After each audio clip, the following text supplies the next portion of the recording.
to include a portion of south-central Arizona, including the following area. In south-central Arizona, northwest Maricopa County, through Tuesday evening, showers and thunderstorms will continue to develop at times overnight. Then again Tuesday afternoon as a trough approaches the area.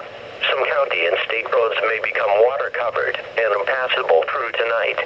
Washes will likely begin running and low-lying areas can become inundated. A flash flood watch means that flooding of washes, creeks, and other drainage areas is possible within the wash area. If you are in the wash area, you should watch the weather and be prepared to take immediate action should heavy rain and flooding occur or a flash flood warning be issued. Stay up to date on the latest forecasts by listening to Weather Radio on the Public Service Band. More detailed information